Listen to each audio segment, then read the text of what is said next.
Assalamualaikum warahmatullahi wabarakatuh. Kembali lagi di sini bersama saya Dinda Abdirrahman. Oke teman-teman, di sini kita sudah memasuki bab ke-16 ya teman-teman, yaitu mengenai routing. Nah, pada materi routing ini apa aja sih yang akan kita pelajari atau yang akan kita bahas? Nah, pada materi kali ini kita akan mempelajari mengenai aktivasi routing pada router Ubuntu. Lalu yang kedua ada share internet connection. Yang ketiga ada konfigurasi NAT resolver IP tables persistent ya teman-teman. Nah, sebelum itu di sini saya akan menjelaskan sedikit mengenai routing atau tentang routing ya teman-teman. Jadi routing itu fungsinya buat menghubungkan jaringan yang berbeda dengan bantuan router teman-teman. Jadi routing itu intinya adalah membantu mencari rute dengan menggunakan router. Itu secara gampangnya ya teman-teman. Nah, kita bisa lihat di topologinya ya teman-teman. Di sini, klien Ubuntu ini itu kita ibaratkan itu sebagai warga yang tinggal di kota A ya teman-teman. Terus untuk server-server ini kita anggap sebagai warga yang tinggal di kota B. Lalu, router Ubuntu ini posisinya seperti kantor pos pusat. Kenapa? Karena router Ubuntu ini punya 3 cabang yang terhubung ke semua wilayah. Nah, cabang itu maksudnya itu ada adapter 1, adapter 2, dan adapter 3. Selain itu, router ini juga punya buku panduan atau tabel routing. Isinya semua alamat tujuan yang ada di tiap kota nih, teman-teman. Nah, contohnya gini, misal klien Ubuntu yang ada di kota A mau kirim surat ke server yang ada di kota B. Nah, dia nggak bisa langsung kirim sendiri, soalnya dia itu kan nggak tahu jalannya. Jadi, yang dia lakukan adalah nitip suratnya dulu ke kantor pos, yaitu si router Ubuntu. Terus router ini bakal buka dulu bukunya, dicek tujuannya ada di mana. Oh, ternyata server tujuannya ada di adapter 3. Kalau udah ketemu, baru deh suratnya itu bisa diteruskan sama router ke server yang ada di kota B. Jadi kesimpulannya, routing itu ibarat petugas pos. Tugasnya baca alamat tujuan di paket data, lalu cari jalur paling cepat dan paling tepat. Tujuannya biar data dari komputer A bisa sampai ke komputer B tanpa nyasar ya teman-teman. Kalau begitu, tanpa berlama-lama lagi, kita langsung masuk pada materi yang pertama ya teman-teman, yaitu aktivasi routing pada router Ubuntu. Nah, di sini saya sudah masuk ke router Ubuntu dan saya masuk sebagai root ya teman-teman, bukan sebagai user biasa. Nah, di sini kita bisa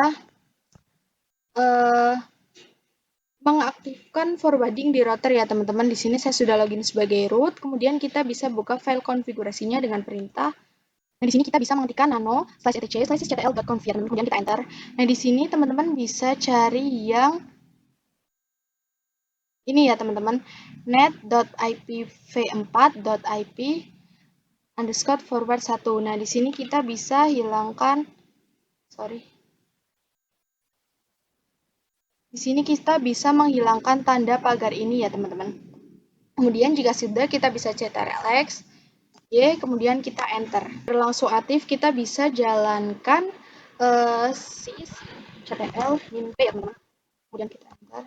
Nah, di sini sudah muncul ya teman-teman net.ipv4.ip forward 1 ya teman-teman. Kalau sudah muncul berarti sudah sukses. Nah, ini kan sudah aktif ya teman-teman. Di sini kita bisa coba pergi ke klien, kemudian kita coba cek ping ya teman-teman. Di sini kita coba ping 10.10.10.2 ya teman-teman. Lalu kita enter. Nah, di sini sudah berhasil ya teman-teman. Kemudian kita coba ping di server 1 ya teman-teman. Kita ping di server 1. Kita coba ping 172.16.1.2. Nah, di sini juga sudah berhasil ya teman-teman. Nah, selanjutnya kita coba ping lagi di server 2-nya ya teman-teman.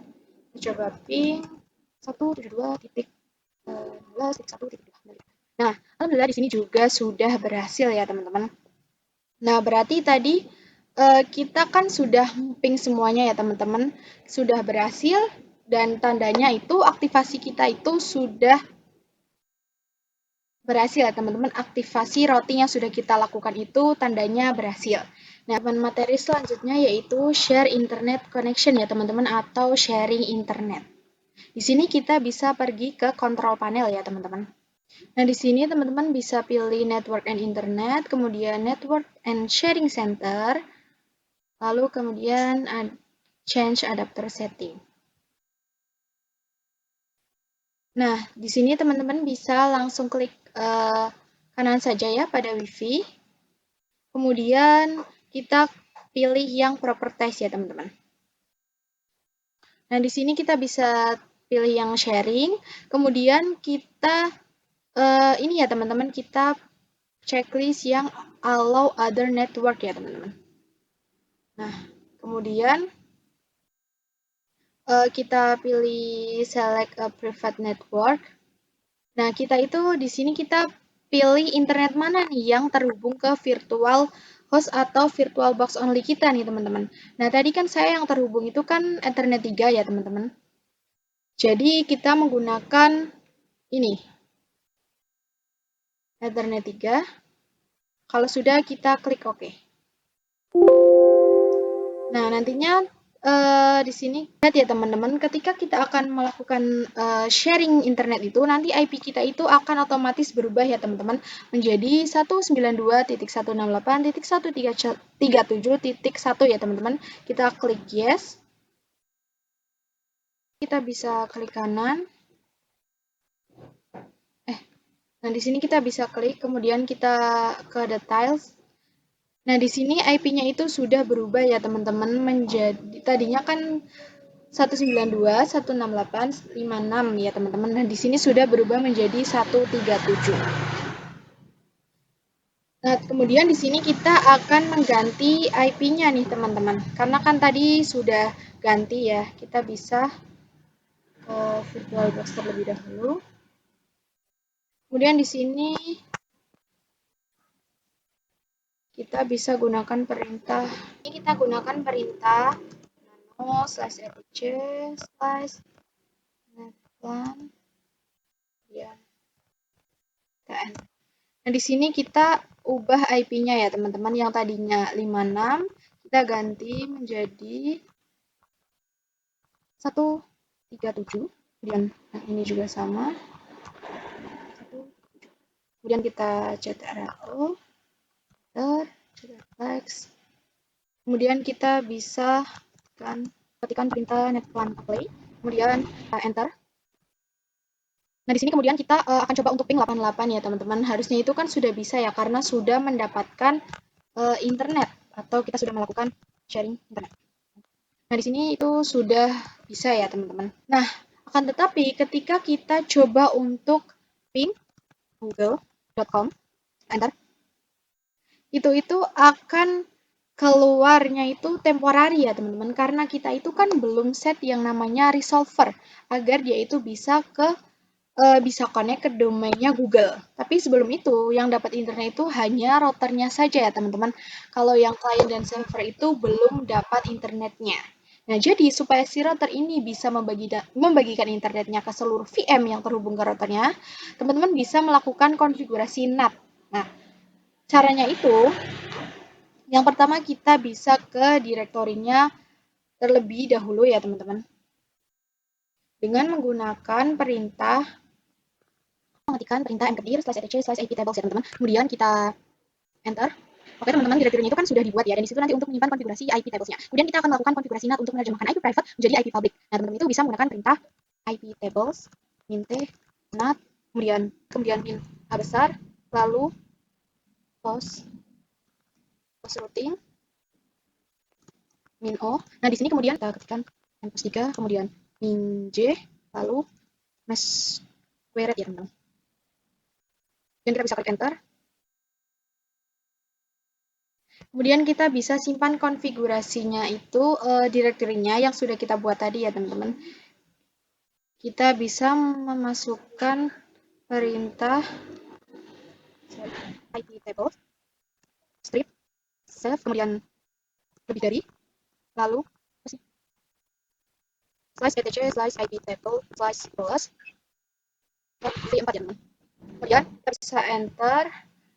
Nah, kita bisa mengeceknya itu dengan perintah get slice etc, slice IP table, slice plus, V4. Dan kita enter. Nah, Nah, bisa teman-teman lihat ya, ini itu sudah tersimpan di directory yang sudah kita buat tadi ya. Nah, selanjutnya kita akan coba ping 88 di server dan klien ya, teman-teman. Sini kita bisa pergi ke server 1 terlebih dahulu. Kemudian kita coba ping 88 ya. Sorry, enter. Nah, di sini tuh sudah berhasil ya, teman-teman. Selanjutnya kita pergi ke server yang kedua. Kita lakukan hal yang sama, yaitu ping 888. Kemudian enter. Nah, di sini juga sudah berhasil ya, teman-teman. Selanjutnya kita akan pergi ke kliennya ya, teman-teman. Pergi ke klien.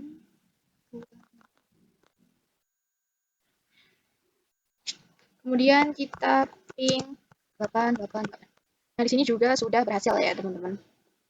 Nah, kemudian kita akan melakukan konfigurasi resolver nih, teman-teman, supaya kita bisa ping Google-nya. Nah, di sini, kita itu bisa pergi ke routernya terlebih dahulu ya, teman-teman. Pergi ke router, di sini saya akan clear terlebih dahulu. Nah, kita bisa menggunakan perintah nano /etc/resolve. Kemudian kita enter. Nah, di sini di bagian name server ini kita tambahkan simbol pagar ya, teman-teman. Kita tambahkan simbol pagar. Kemudian ini di bawahnya kita tambahkan name server Google-nya, nah, teman-teman. Name server Google-nya ya, teman-teman. Name server 888. Sorry. Kemudian kalau sudah kita ctrlx, kemudian y, enter ya, teman-teman. Kemudian kita coba ping Google ya, teman-teman. Kita coba ping Google. Nah, di sini sudah berhasil ya, teman-teman. Selanjutnya kita juga perlu menambahkan server pada server 1 dan 2. Begitu juga yang lainnya ya, teman-teman. Nah, kita ke server 2 terlebih dahulu. Bisa gunakan perintah sudo nano /etc/net. Kemudian kita enter. Masukkan password. Nah, di sini di bawahnya gateway.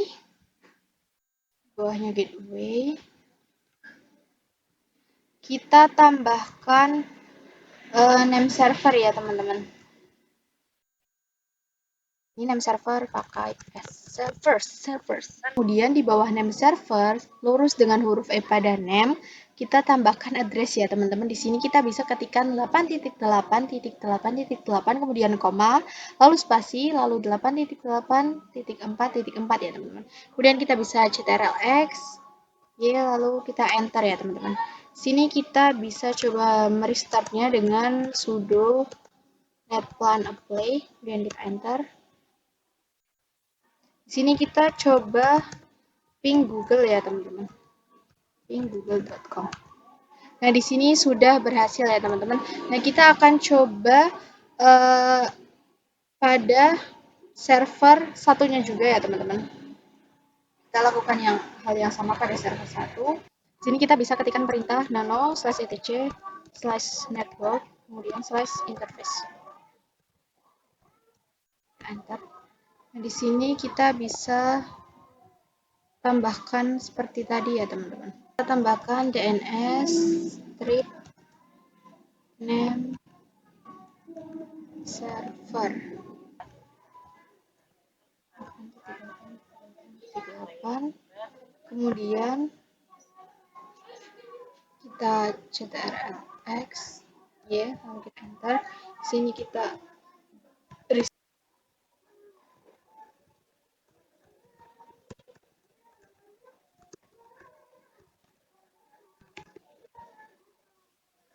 kemudian kita coba ping google.com ya, teman-teman. Oke, teman-teman, di sini akhirnya kita sudah berhasil melakukan ping google.com pada server 1 ya, teman-teman. Selanjutnya kita akan melakukan hal yang sama agar bisa ping google.com pada klien Ubuntu ya, teman-teman. Sini saya masukkan password terlebih dahulu. Kemudian kita ketikkan perintah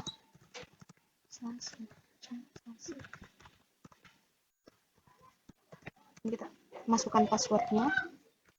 Di sini kita tambahkan tanda pagar, kemudian yang bawah kita tambahkan name server 8.8.8.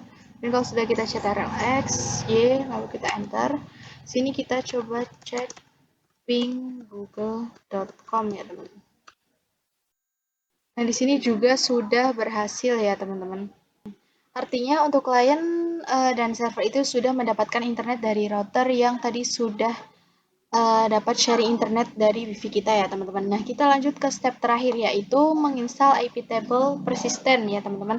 Tujuannya itu supaya konfigurasi IP table yang sudah kita lakukan tadi itu bersifat permanen. Jadi ketika kita tidak menginstal IP tables, konfigurasi yang sudah kita lakukan tadi semuanya itu akan hilang teman-teman. Nah, ketika kita mematikan VM-nya, jadi akan hilang. Ketika kita mematikan VM-nya dan ketika kita menyalakannya lagi, maka kita harus mengkonfigurasikan ulang semuanya. Nah, di sini kita bisa kembali ke routernya ya teman-teman. Kita bisa clear terlebih dahulu. Enter. Nah, kemudian kita bisa menggunakan perintah apt ip table persistent. Enter. Nah, di sini kita bisa klik ya teman-teman, kemudian kita enter. Nah, di sini teman-teman nanti akan ada pilihan IP v4 dan IP v6. Nah, itu kita pilih yes semua ya teman-teman. Yes, oke.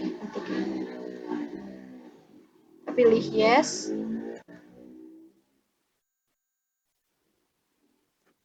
Nah, jika sudah, kini kita sedang menunggu ya teman-teman, sedang menunggu prosesnya.